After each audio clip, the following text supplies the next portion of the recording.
Dark Shadows, VTR 111566, Air 111866, take one.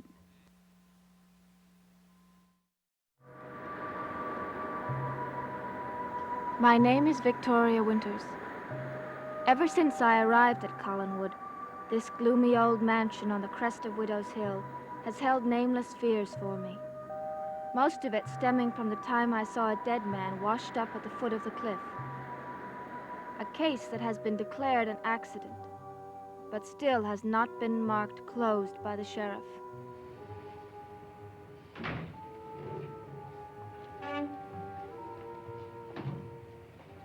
Hello, Burke. It's an unusual hour to be paying a call, isn't it? I'm not here on a social visit. I'm here on business. Your business. Well, that's right neighborly of you to take such an interest in my work. Look, Sheriff, I don't care who says the Malloy case is over, done with, and finished. You're going to reopen it. Reopen it? Afraid I can't oblige you there, Burke. Why not? Well, before something can be reopened, it has to be closed, doesn't it? Why, Sheriff, you restore my faith in justice after all. Burke, I don't want to destroy all your illusions about the inefficiencies of a small-town police department, but you forgot one thing. And what's that? I'm a native in this town, the same as you. I knew everybody connected with this case. But most of all, I knew Bill Malloy. So did I. And all the evidence in the world won't convince me he died the way the coroner said he did. Let me explain something to you. This is a small town. Everybody knows everybody else. Now, a case like this one drags on, and finally you bring in a verdict of killed by person or persons unknown. What happens? Well, I'll tell you what happens. People look at each other with suspicion in their hearts, and I don't like that to happen. So, we bring in a verdict that allows everybody to breathe a little easier, and meanwhile, I go on looking for my evidence in my own plodding way. All right, George. I owe you an apology. But I think you'll owe me one, too. I found someone who has concrete evidence to offer. Vicki Winters. What, the young governess up at Collinwood? What does she know about it? Well, I want you to ask her that tonight. It's a little late to be paying a call up there, isn't it? Are you sure she knows anything? She knows enough so that a half an hour ago someone tried to kill her.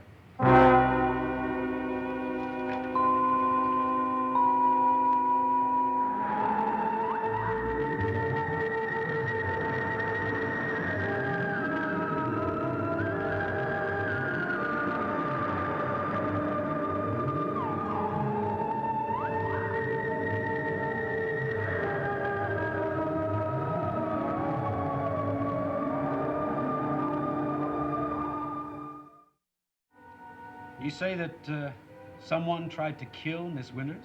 That's right. Anyone I might know? No, she doesn't have any idea who it is. But I do. You. Well, I suppose that brings us back to the question of Roger Collins then, doesn't it? Who else? Yesterday, Vicki told me she had some evidence that pointed directly at Roger. She told you about it? Yes. Hasn't she ever heard of the sheriff's office? Well, as you say, George, this is a small-town outfit. Well, she doesn't know anything about that. She was brought up in New York. She doesn't understand your subtlety. She thinks that when you say you're not interested in the case, that's what you mean. All right, I guess I deserved that one. Well, supposing you tell me what happened to Miss Winters. Well, last night she went to bed. She locked the door. A little while later, she heard a creaking sound. Someone was pushing her door open. This locked door was being pushed open? Yes, whoever it was obviously had a duplicate key. Well, that sounds logical. Was she injured? No, she screamed and frightened whoever it was away. I don't suppose she can identify the person. If she did, I wouldn't be here. I'd be after that guy. Did she actually see anyone at all? She saw a figure, no more, which means it wasn't the wind. It was a person. Well, were there any signs of anyone breaking into the house? No.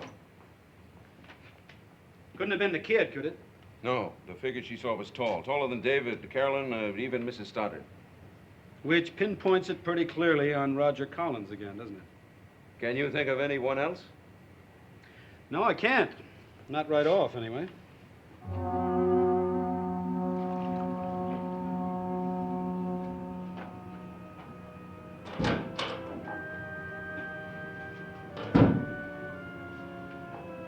Where have you been?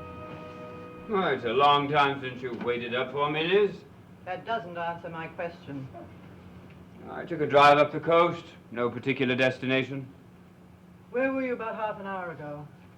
Well, I think I was about a half an hour's drive from home. Why? You didn't run into Vicky, did you? I mean that figuratively, of course. No. What do you mean, figuratively? She was almost run over.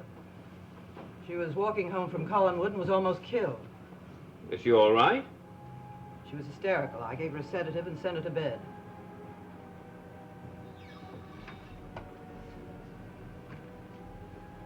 Was she serious about someone deliberately Roger. trying? I think someone trying to harm her. I wonder who it could be.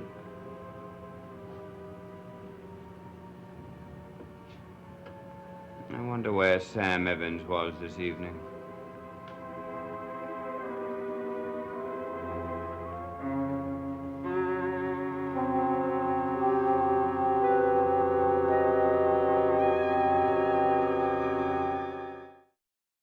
Well, let's get one thing straight, Burke. You'd still like to believe anything bad about Roger Collins, you can, wouldn't you? Well, I don't think he's the kind of person who would try anything on Vicky right there in Collinwood when he's the only tall figure around there. He didn't know she would wake up. Maybe he intended for her not to wake up at all, ever. Well, that's a pretty serious accusation. Yes, it is. And what would you say to another attempt on a lonely road about a half a mile from Collinwood? A car drove straight at her. No witnesses. If she hadn't jumped in time, she would have been killed. Reckless driver. Deliberately driving over to the wrong side of the road? Well, who knew that she was going to be walking home tonight? That's what I want you to find out. Well, don't you think she'd be a bit more likely to tell you that than me? No, George, Vicky is very upset. She knows something that not only pinpoints Roger, but could convict him of Malloy's murder. Now, isn't that reason enough for him to want to keep her quiet, even if he has to kill her to do it? What is it that she knows? Well, it's circumstantial. Burke, that's not good enough. George, I know I can trust you to do the right thing, and I want you to trust me. I have a plan to bring out some real evidence out into the open. Evidence that won't be hearsay. All I want you to do is play along with me. Well, how long do we have to play this game? Not long. It could happen tonight. At Collinwood? That's where I think the answer is. And who is it that is supposed to present you with this evidence? Roger Collins. All right, let's go.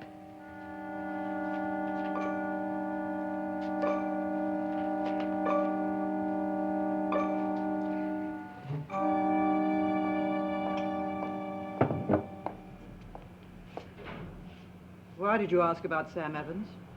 He's the only one I could think of who might possibly know more about Vicky than we do. What could he possibly know about her? Well, I haven't got the faintest idea.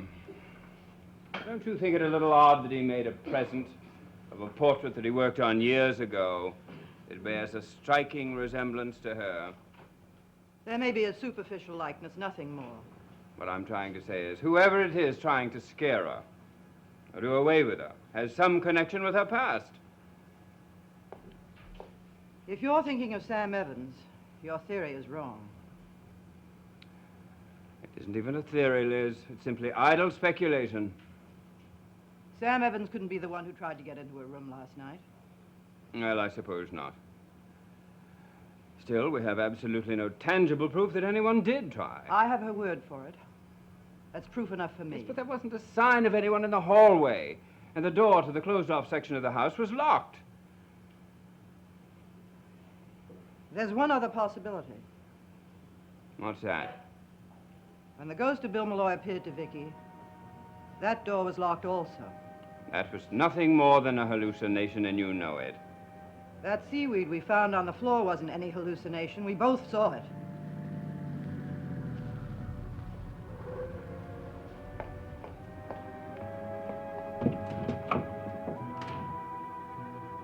sheriff's car. Will you open the door for him?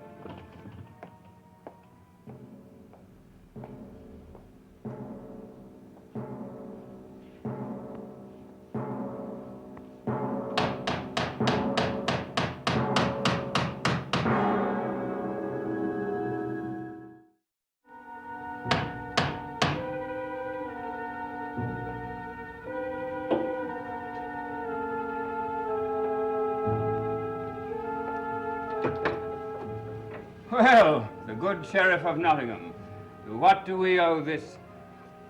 Oh, I was about to say, to what do we owe this pleasure, but I withdraw the question. Well, may we come in? Well, you're always welcome, George, but I'm quite sure Burke knows what I feel about him. I would appreciate it if you'd ask us in just the same. Very well.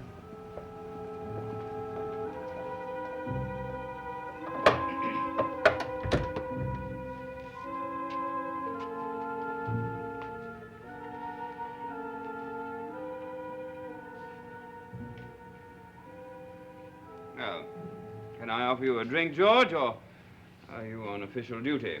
Oh, I'm afraid this has to be classified as duty. Thanks just the same, though. I'll save you the trouble of deciding whether to offer me one or not. I don't want to drink. I want to see Vicky Winters. I'm afraid that's impossible. Why? What do you mean, impossible? I talked to her not more than a half an hour ago. When she came in, she wasn't in fit condition to talk to anybody. I gave her a sedative and sent her to bed. I don't think she should be awakened. Well, what's the matter with her? She was hysterical. You have any idea what caused it?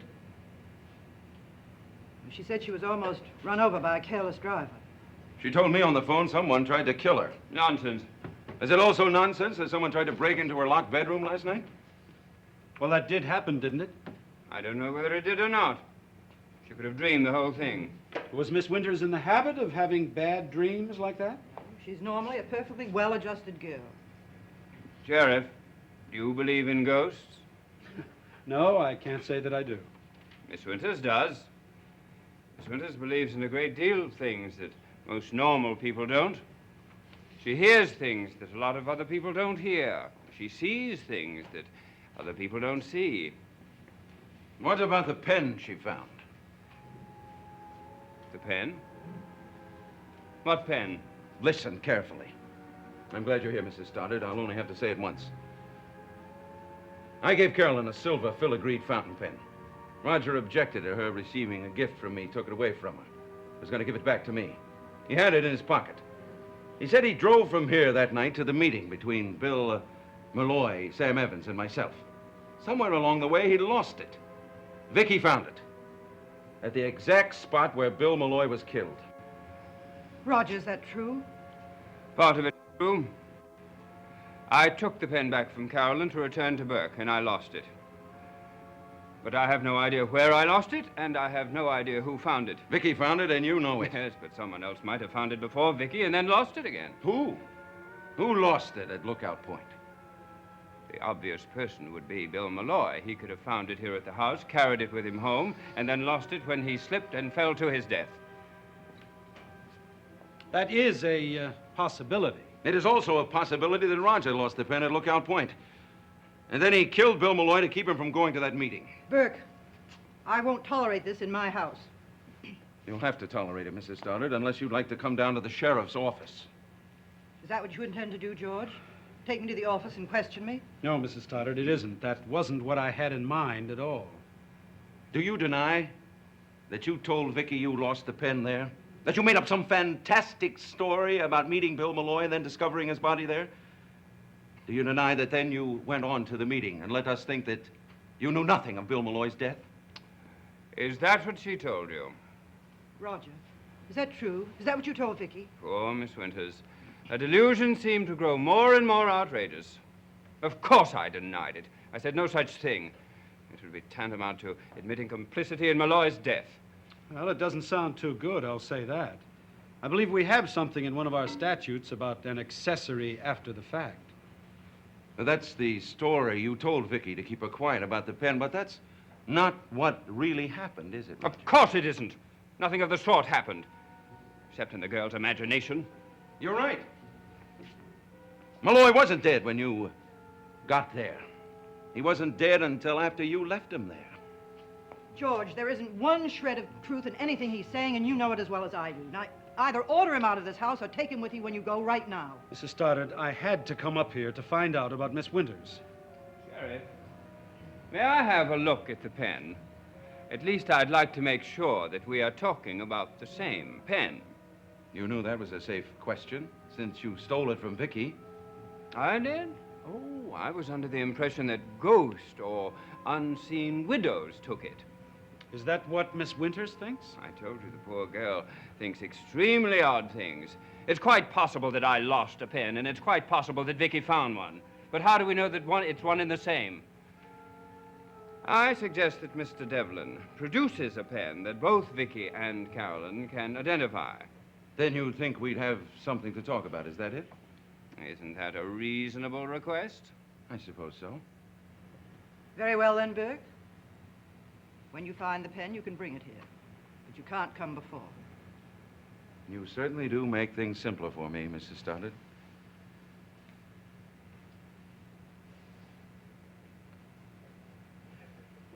Is,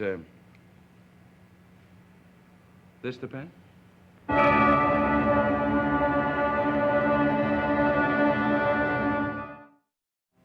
Is this the pen you're talking about? Where did you get it? I don't think that matters. Roger, is that the pen you lost? It couldn't be. Why couldn't it be? Well, I mean, it certainly resembles it. But no, I don't think it could be the same pen. Well, I didn't look at it that closely. I can't be expected to remember every little detail of a pen. Why not? You had plenty of time to look at it when you took it from Carolyn, when you stole it from Vicky. May I see it?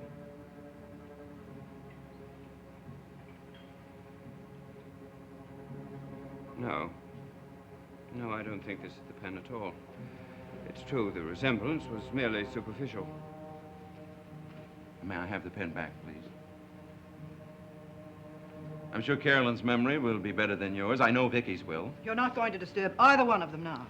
No, that won't be necessary, but I would appreciate it if they would both come down to my office first thing tomorrow. I would like to see if they can make a positive identification. Of course. What good would that do? There must be thousands of pens like that. Not in this country. This is the only one of its kind. Well, will you see that your daughter and Miss Winters come down to my office first thing tomorrow? Yes. I apologize for coming up here to Collinwood at this late hour, but you understand how it is. Certainly. Well, I'll say good night. Good night.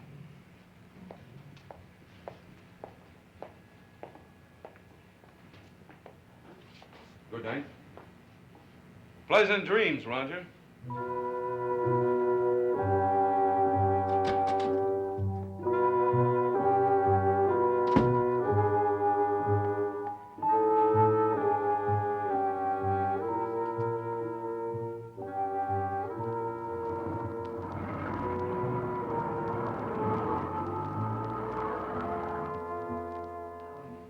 Would you care to explain? No, I wouldn't.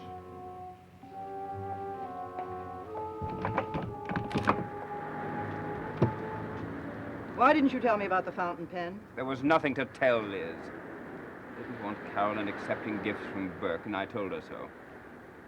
Remember one thing, Roger. Before Vicky and Carolyn go to the sheriff's office tomorrow, I'm going to ask some questions of my own. You won't learn one single word of truth that you haven't heard already.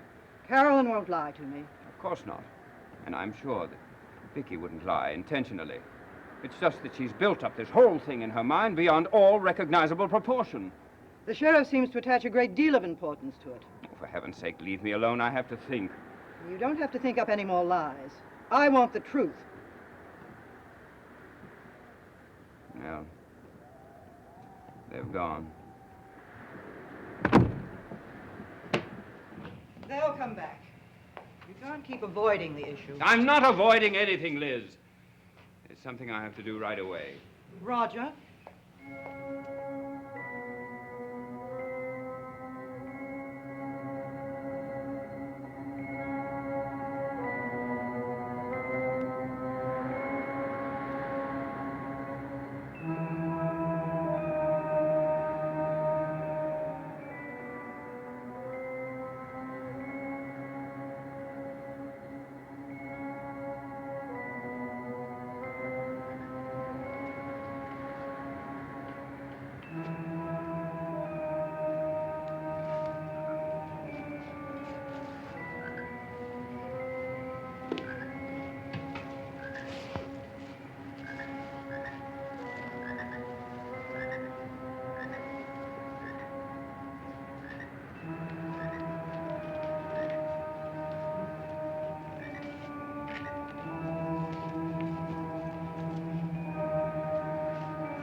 Thanks, Roger.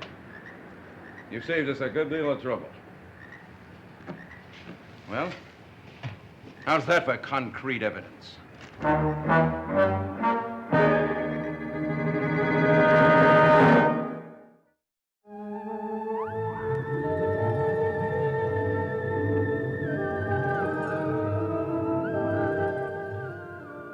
Dark Shadows is a Dan Curtis production.